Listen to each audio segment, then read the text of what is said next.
Assalamu alaikum, brothers and sisters. Welcome one more time to my channel. In this channel we talk a lot about Dajjal, the coming of the Mahdi, Yajuj and Majuj. If you are new to this channel, consider subscribing. That is the main point. Anyways, today's video I'll be talking to you something very interesting and very important for all of us. Before we talk about the main topic, which is the son of Dajjal, I want you to understand this thing. Right now as we speak, Dajjal is alive. Okay, he is alive, just like Isa ibn Maryam, he is alive. The difference between these two is that Isa ibn Maryam, he is standing for good, and Dajjal, the Kadhab, is standing for falsehood, for evil. So we'll be talking about that, and we'll also inshallah talk about the son of Dajjal, because a lot of the people, they have asked this question, especially about Abu Sayyad. If you remember Abu Sayyad, he was a Jew. Some say that he converted to Islam. At least that's what he himself claimed too, that I have become a Muslim. Nevertheless, the suspicion is still there, whether he was a truly Muslim or not.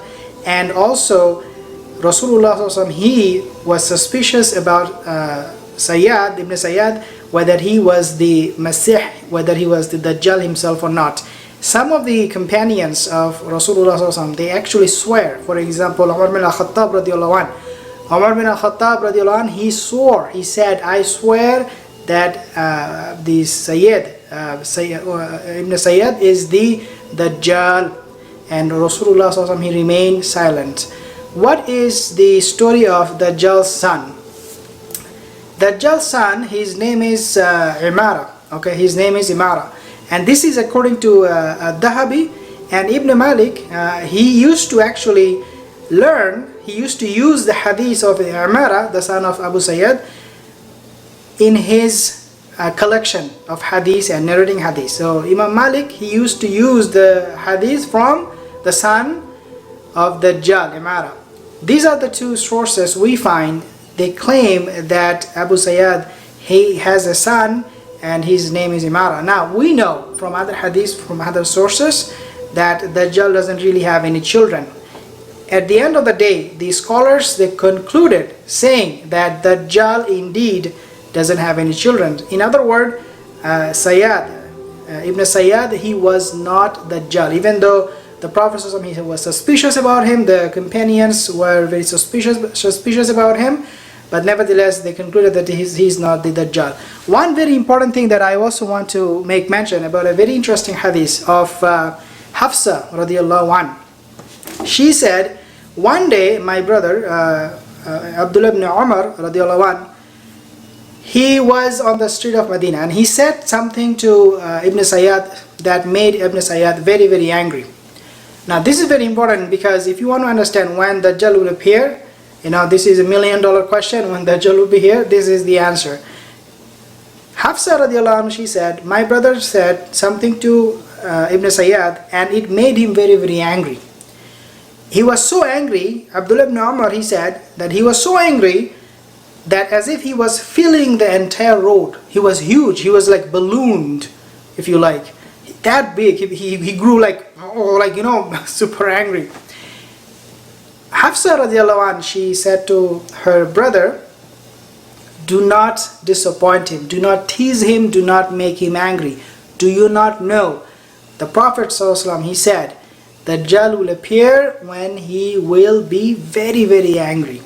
Explosion of anger will take place. That's the time when Dajjal will come.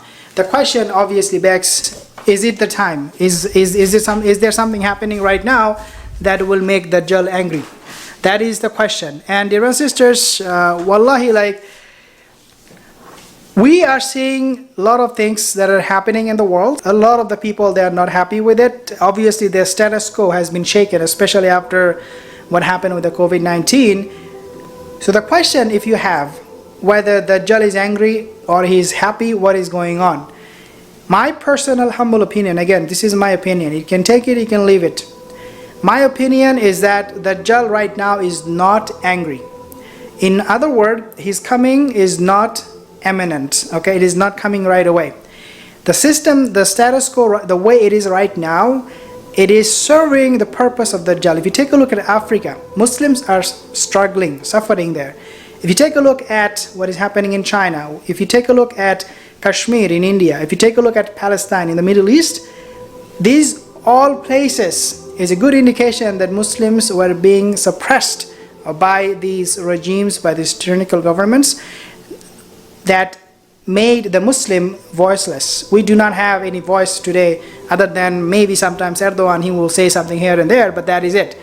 Majority of the Muslim world, countries, they are silent. So this is obviously serving the purpose of Dajjal, because he doesn't want the Muslims, the people of Tawheed, to come in power and rule over the world.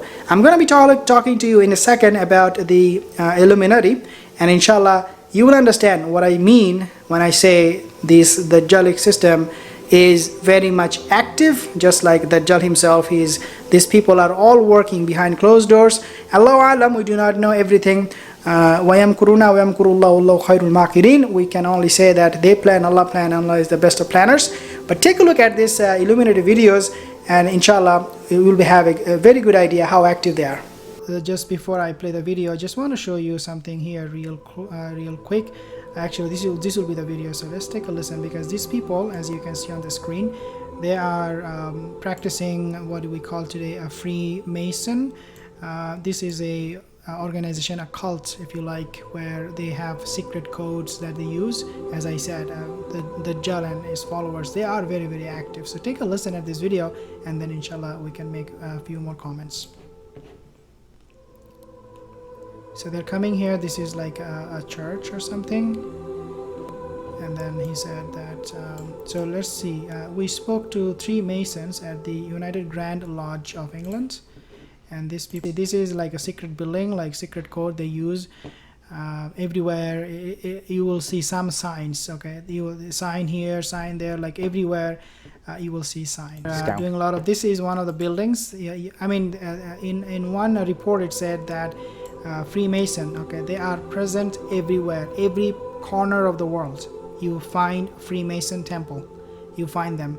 Rasulullah, this is the fitna, this is the amount of fitna we're dealing with. Rasulullah, he said, ma bu'isa nabiyun, not a single prophet, not a single, ma bu'isa nabiyun, not a single prophet was sent illa, until or except that he will anzara ummatahul awwal al-kadhab. Okay, not a single prophet was sent except that he will warn his people about the one-eyed liar, kadhab. Okay, so the fitna that we are dealing with, dear brothers and sisters, is immense. You see, these people are practicing, they're passing it on to their own children, their kids are learning it, they're happy, they're proud about it. The question is, obviously, is this Freemasonry or these cults directly related with Dajjal? The simple answer to that question is Allahu A'lam, but there is a very, very good possibility that they are. And not only this, also we know the magic, the Kabbalah, the Jews magic that is also being practiced. This whole thing, all of this, they are interrelated. And a lot of the time, one of the things that I have noticed people believe is that the Prophet Sulaiman alayhi salam was responsible for the magic, for the the black magic that he used. The black magic, the Prophet Sulaiman alayhi salam, they attributed to him when it should not be. Sulaiman alayhi salam did not teach people magic. It was Harut and Marut in the city of Babylon where they taught people black magic, and they said to these people, do not learn it because this will be a kufr, do not learn it. But these people learn. Now they attribute those black magic to Sulaiman alayhi salam because the Yahud, they have problem with the prophets all the time. They have problem with the prophets. They messed up the whole religion, and so now they do not hesitate to accuse a prophet of Allah of dealing with black magic. So that was it. That's the video. That will make sure that inshallah you understand this video. Subscribe again to this channel if you're new here. Like this video if you did. Share this video. Leave a comment, inshallah. Leave a comment in the comment section below. And I will see you soon again. Assalamu alaikum wa rahmatullahi wa barakatuh.